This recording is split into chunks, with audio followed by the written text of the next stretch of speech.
Hi friends, welcome to Sanjana blogs. இன்றைக்கி நம்ம வீடியோவில் கிராமத்தில் இருக்க லேடிஸ் எந்தெந்த வழியிலலாம் சேவ் பண்ணுறாங்க, எப்படிலாம் ஏர்ன் பண்ணுறாங்க அப்படிங்கிறத தான் பார்க்க போகிறோம். மிஸ் பண்ணாமல் வீடியோ ஃபுல்லாக பாருங்கள். சிட்டியில் இருக்கிறத விட கிராமத்தில் அவ்வளோ சேவ் பண்ண முடியும், அவ்வளோ சம்பாதிக்க முடியும். கொஞ்சம் வீடியோ ஃபுல்லாக பாருங்கள், ஓகே? ஃபஸ்ட்டு வந்து அவங்களுக்கு ஏர்னிங் எதுலேருந்து வரும்னா மாடு. எல்லார் வீட்லேயுமே மாடு இருக்கும். பசு 2ஆவது வச்சுருப்பாங்க, ஓகேங்களா? இது வந்து நான் இந்த ஸ்டோரி ஃபுல்லாக சொல்கிறது எங்கள் ஊரில் எங்களோட ரிலேட்டிவ் எப்படி வச்சுருக்காங்க அப்படிங்கிறதான் சொல்ல போகிறேன். அவங்க வந்து 2 பசுக்கு மேலே வச்சுருக்காங்க.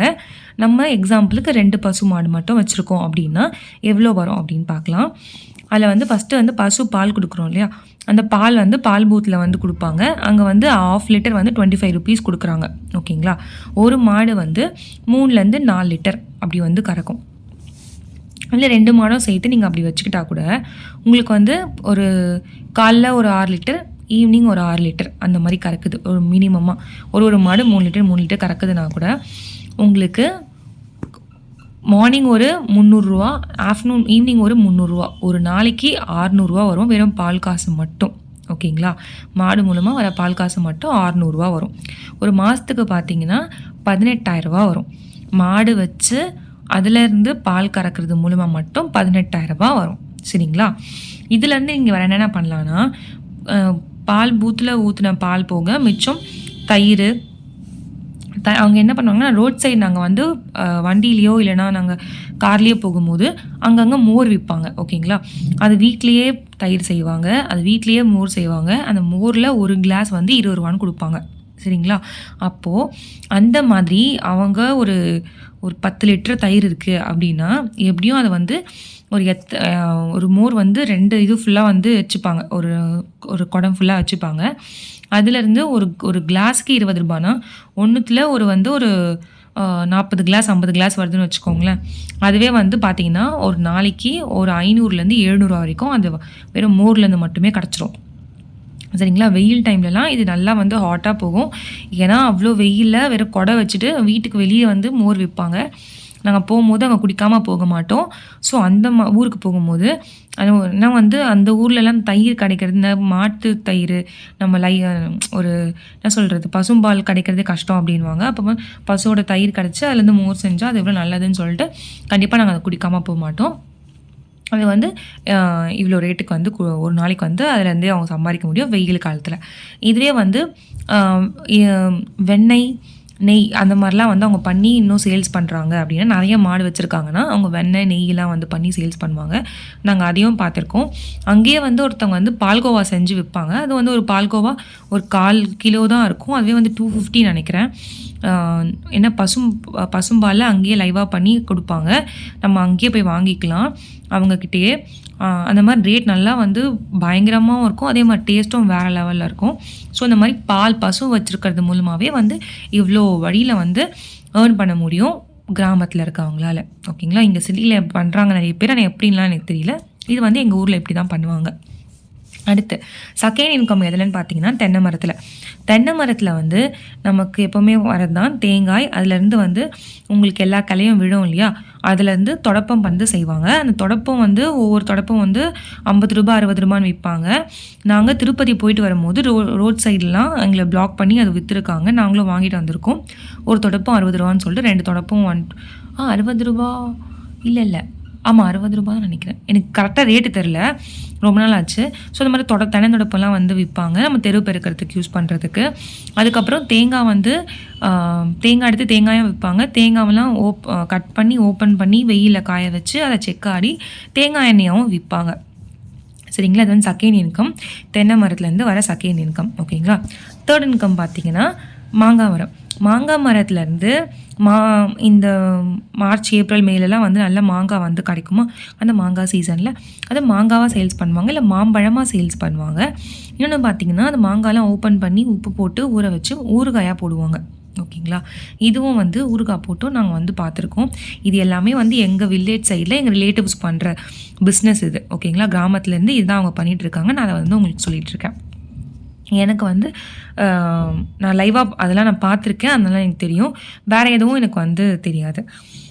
அடுத்து வந்து இது தவிர நான் என்ன மிஸ் பண்ணியிருந்தேன்னா மறக்காமல் கமெண்ட் செக்ஷனில் சொல்லுங்கள். இதுவும் வந்து பண்ணலான்னு சொல்லிட்டு நான் அதை வந்து ஆட் பண்ணிக்கிறேன்.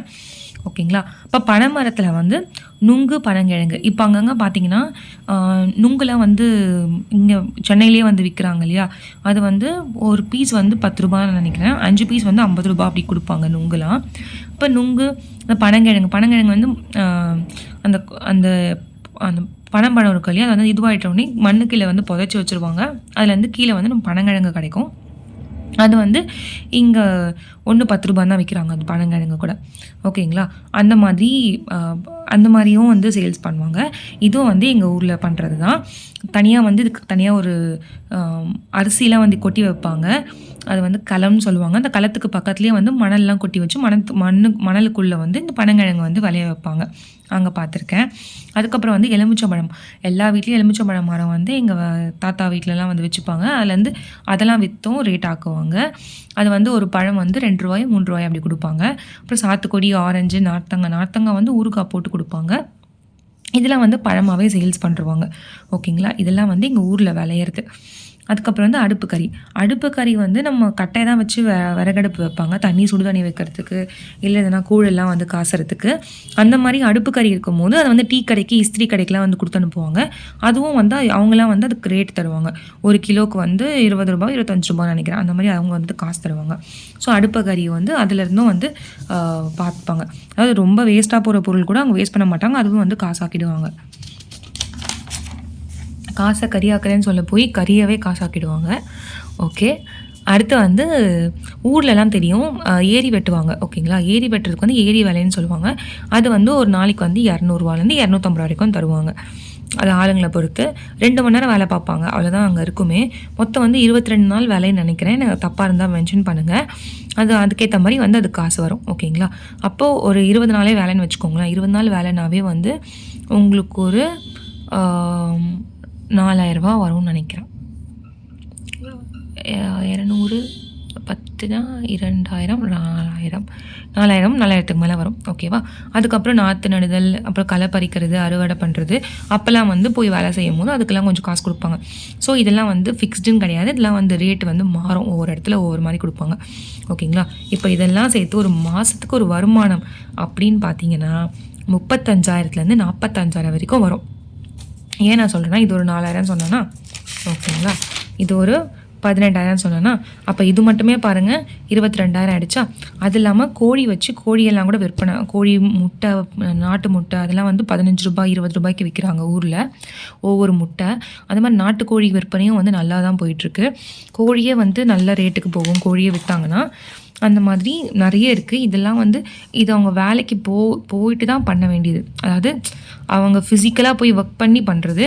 இதெல்லாம் வந்து தோட்டத்தில் வீட்டில் அந்த மாதிரி இருக்கிறதுலேருந்து அதுலேருந்து யூஸ் பண்ணி அவங்க பண்ணுறது. இதே ஒரு பார்ட் டைமாக ஒரு கொஞ்சம் நேரம் வேலை செஞ்சு அதில் மூலமாக வர இன்கம் இது 2 மட்டும் அவங்க ஃபிசிக்கலாக வந்து ரொட்டீனாக ஒரு வேலைக்கு மாதிரி போய் அதில் வந்து வர இன்கம். ஓகேங்களா. மொத்தம் பார்த்திங்கன்னா எப்படி ஒரு 50,000 ரூபா கிட்ட அங்கேருந்தே வந்து சம்பாதிச்சிடலாங்க. ஆனால் அவங்களுக்கு அங்கே என்ன தேவை அப்படின்னு பார்த்தீங்கன்னா, கிராமத்தில் ஒரு வீடு இருக்கணும். ஏன்னா கிராமத்தில் எனக்கு தெரிஞ்சு வாடகை வீடெலாம் அவ்வளோ கிடையாது. கிராமத்தில் ஒரு வீடு இருக்கணும். வீட்டை சுற்றி கொஞ்சம் இடம் இருக்கணும்.